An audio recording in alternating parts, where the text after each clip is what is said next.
Cahaya Islam, kisah kepemimpinan Khalifah Abu Bakar As-Siddiq. Abu Bakar As-Siddiq adalah salah satu sahabat Nabi Muhammad yang terpilih menjadi khalifah pertama umat Islam setelah wafatnya Rasulullah. Beliau adalah orang pertama di luar keluarga Nabi yang memeluk Islam dan sahabat yang paling dicintai Nabi.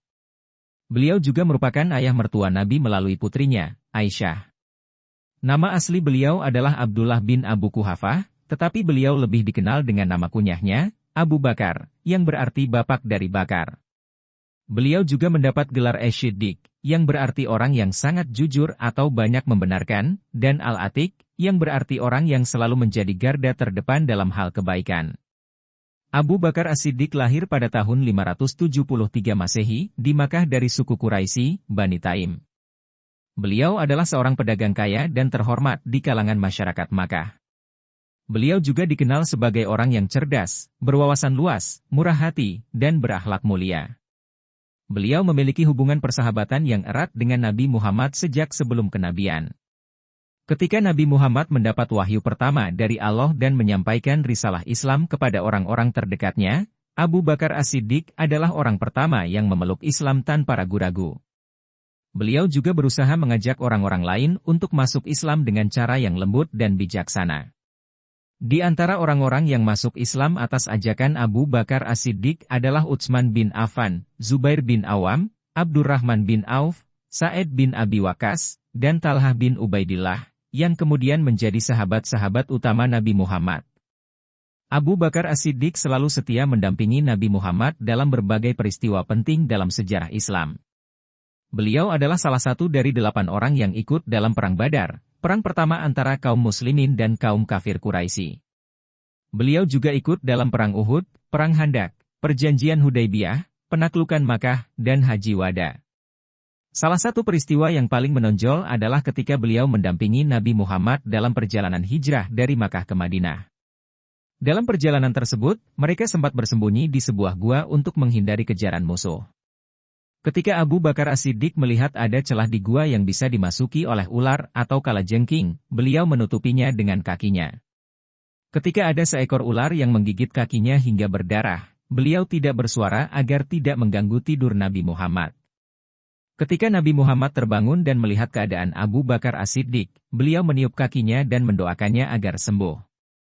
Dalam peristiwa ini, Allah menurunkan ayat Al-Quran yang menyatakan bahwa Allah adalah pelindung bagi Nabi Muhammad dan sahabatnya, Abu Bakar As-Siddiq, di gua tersebut. Ini terdapat di surah At-Taubah ayat 40. Setelah wafatnya Nabi Muhammad pada tahun 632 Masehi, umat Islam mengalami krisis kepemimpinan. Beberapa sahabat mengusulkan agar Ali bin Abi Thalib, sepupu dan menantu Nabi Muhammad, menjadi khalifah.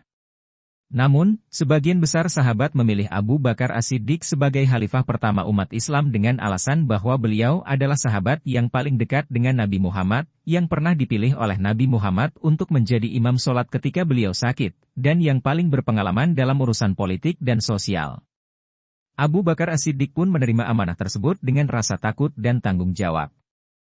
Beliau berpidato di hadapan umat Islam dengan mengatakan, "Wahai manusia, sesungguhnya aku telah dipilih menjadi pemimpin kalian, padahal aku bukanlah yang terbaik di antara kalian. Jika aku berbuat baik, maka tolonglah aku. Jika aku berbuat salah, maka luruskanlah aku. Ketaatan adalah kebenaran selama aku taat kepada Allah dan Rasul-Nya. Tetapi jika aku mendurhakai Allah dan Rasul-Nya, maka tidak ada ketaatan bagiku. Berdirilah untuk sholat, semoga Allah merahmati kalian." Masa kekhalifahan Abu Bakar As-Siddiq berlangsung selama 2 tahun, dari tahun 632 Masehi hingga 634 Masehi. Dalam masa tersebut, beliau menghadapi berbagai tantangan dan masalah yang mengancam keutuhan umat Islam. Di antaranya adalah 1. Pemberontakan kaum munafik dan murtad yang menolak membayar zakat dan mengikuti ajaran Islam setelah wafatnya Nabi Muhammad. Abu Bakar As-Siddiq bertekad untuk memerangi mereka dengan tegas dan mengirimkan pasukan-pasukan di bawah pimpinan sahabat-sahabat Nabi seperti Khalid bin Walid, Amr bin Ash, Ikrimah bin Abi Jahal, dan lain-lain. Dalam waktu singkat, pemberontakan tersebut berhasil dipadamkan dan umat Islam kembali bersatu di bawah bendera Tauhid. 2. Serangan kaum kafir dari Kekaisaran Romawi, Bizantium, dan Kekaisaran Persia, Sasania, yang ingin memanfaatkan kelemahan umat Islam setelah wafatnya Nabi Muhammad. Abu Bakar As-Siddiq mengirimkan pasukan-pasukan untuk membela wilayah-wilayah Islam dari serangan musuh. Dengan izin Allah, pasukan-pasukan Islam berhasil mengalahkan pasukan-pasukan Romawi dan Persia dalam berbagai pertempuran seperti pertempuran Ajnadain, Yarmuk, Qadisiyah, dan lain-lain.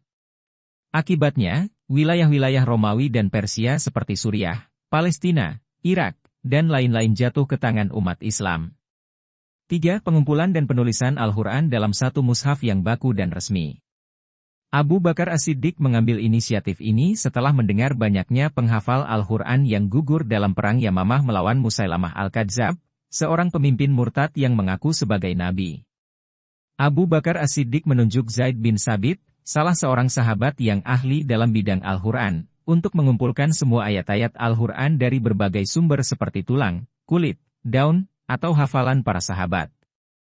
Zaid bin Sabit melakukan tugas ini dengan teliti dan hati-hati dengan memeriksa kesesuaian setiap ayat dengan kesaksian 2 orang sahabat yang menghafalnya. Setelah selesai, mushaf Al-Quran pertama diserahkan kepada Abu Bakar As-Siddiq dan kemudian kepada penerusnya, Umar bin Khattab. Abu Bakar As-Siddiq wafat pada tanggal 23 Agustus 634 Masehi akibat sakit.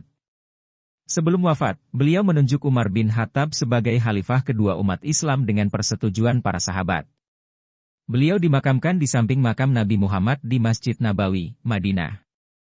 Abu Bakar As-Siddiq adalah salah satu teladan terbaik bagi umat Islam dalam hal keimanan, ketakwaan, kejujuran, kesetiaan, keberanian, keadilan, dan kepemimpinan.